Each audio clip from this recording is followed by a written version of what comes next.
This is the Washington Week Webcast Extra. I'm Gwen Eiffel. Hello and welcome to the Washington Week Webcast Extra, where we pick up online where we left off on air. And boy, did we leave a lot off. I'm joined by Naftali Ben-David of the Wall Street Journal, Joan Biskupic of Reuters, Jonathan Martin of the New York Times, and Ed O'Keefe of the Washington Post. Remember when Marco Rubio said we should vote for him for president because the Senate was useless when it came to getting things done? Well, he lost his presidential bid, and things have changed. A lot of things. Fill us in now on the Rubio transformation, Ed. He's trying to get back in. He has cleared what was a, I lost count, like 5-candidate primary field down to one guy. Voluntarily dropped out. Exactly, and he's got an August primary ahead of him, and he's likely to win it very easily. The signal that this was happening actually kind of happened a few weeks ago when a reporter just kind of on her way through the hallway said to him, "So you're reconsidering?" And he goes, "No, I've got time. I've got till June 24th." And everyone kind of went, "Wait a second!" Like he knew exactly what was going on. Yeah. And his staff insisted it was a joke and that he wasn't really serious about it. But day after day after day, the tea leaves started to show. Well, they started putting out stories like they're sitting at Sunset in a pickup truck, and he's talking to one of the guys who tells him he really should run. Well, and the story was a little too perfect. And most crassly, last weekend in Orlando at the site of the shooting, one of the guys who dropped out, the lieutenant governor, had said to him, this is who it was. You know, maybe you should consider getting back in. So he's getting back in. If they can hold this seat, Republicans have a better shot at maintaining control of the Senate. If they lose this seat, they've probably lost several Senate seats. But he's still not for Trump. No, and he made that very clear. He says he sees his candidacy now as a sort of a thumb on the scale against either President Trump or President Clinton. But he's still endorsing Trump, though. He hasn't pulled back his endorsement yet. He's just gone back and forth about whether he'll speak on his behalf. Yes, but he's still voting for Trump, though. Yes. Yeah, absolutely. Yeah, he won't actively campaign for him. The politics of it are good for the Republicans broadly. This gives them a shot to hold the Senate, or at least sort of increases their prospects, and so they're happy about that, and they should be. On Senator Rubio himself, I do think it reinforces perceptions that flowered during the primary and certainly after the primary, that he is driven by ambition at a remarkable scale, even for a politician, and that he sort of calculated and saw this was the better play to stay in the Senate. Hey, listen, at least it gives to run again for president. So I know being a politician whose full ambition isn't a felony in this town, but he really showed it this week, I think. Gives another chance to cover another Charlie Crist race. That's right. The House against one of the people who was going to run against Marco Rubio. Florida, the gift that keeps on giving. Joan, let's go back to the Supreme Court because we're going to have another big week next week, and we're waiting for another big shoe to drop in one of those hot-button issues, this time abortion. Abortion. The first time since 2007, the justices have an abortion rights case pending from Texas. The scene of almost all of our big cases this term. Test two provisions, one having new restrictions on physicians saying that they have to have admitting privileges at a nearby hospital if they want to perform abortions at a clinic, and the other provision requires hospital-grade standards at the facilities.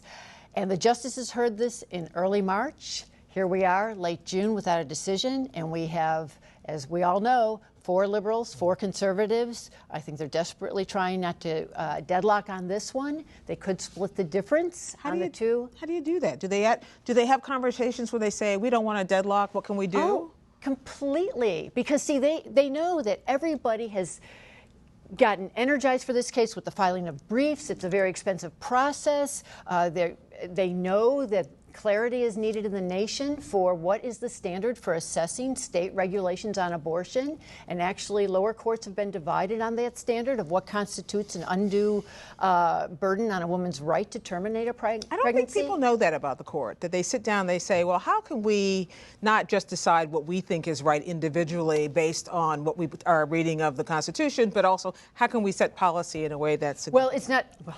The policy word, really, Gwen? You think Chief Justice John Roberts is thinking, let's think about our own? No, they're not thinking policy. What they're thinking is, look, between when we accepted this case and when we heard it, one of our 9th member, Antonin Scalia, passed away. We now have just 8 justices to decide it. If we deadlock, it means there's a lot of uncertainty out there. So they work at it. And what we saw on some other cases is they worked at it and they still divided 4-4, for example, on immigration. But I think that this one, it's come late enough that we're likely to get a ruling, and which way will that go, favoring abortion rights or favoring the states? Hard to But tell. if they do deadlock, I mean, are these cases just going to come back? I mean, it seems like they're going to end this little phase with several cases in which they've been 4-4, haven't created a precedent, haven't really answered the question. So can we just expect all those issues to resurface in the coming year or two? Year or two. It takes a while to have a case work its way up, and I can tell you that states will continue putting restrictions on abortion, so we're likely to see that kind of case come back. Some will come back, some won't. Naftali, I want to talk to you a little bit more about the Brexit decision, which completely overwhelmed us all at the end of the week, because there's a political fallout which goes beyond just what we saw. And there are names like Marine Le Pen and Boris Johnson and who knows who in Germany who are all now poised to take advantage of this political earthquake that happened when Britain decided to pull out of the EU. Yeah, I mean, I think this is going to energize a lot of the parties that are on the right in a lot of the countries in Europe that really have this anti-establishment and anti-EU sort of motivating force behind them. And I think what you're going to see in some countries, explicitly or implicitly, is almost a coalition between the center-right and the center-left against the establishment parties instead of the traditional right-left divide. I think you'll see that a little bit in France, where Marine Le Pen is gaining a lot of power. I think you'll see it in other countries as well. Germany is almost in its own category because of its history, because it's held responsible for ripping apart the continent twice in the 20th century. The push to leave the EU is much less likely to gain traction. We have seen some anti-immigrant and even some anti-Muslim sentiment and demonstrations there, but the likelihood that it would gain a critical mass is probably less there than it is in a lot of other countries. And does this really crack up the EU, or is the EU too much an entrenched institution, organization now, that this is a blow but not a death blow? I think it's more likely not to be a death blow. I mean, one thing that I think is perhaps not entirely recognized is there's a lot of different ways to be in the EU, or even, as in the case of Norway or Switzerland, not to be in the EU but kind of have a close relationship with it. There's all kinds of layers of alliances, and maybe you're with them on security, but you're not with them on certain economic issues. So I think you may see more of a multi-layered kind of quality to it. But the overall idea of this coalition of 28, soon to be 27 countries, I think the idea of a fragmentation is still pretty unlikely. Fascinating. Okay, Jonathan, let's talk about one of those stories that didn't even squeeze into the main program tonight, which is staffing and how the Trump campaign tries to figure out. I mean, they had 70 people on staff, and Hillary Clinton had 700 people on staff. That 10-to-1 thing.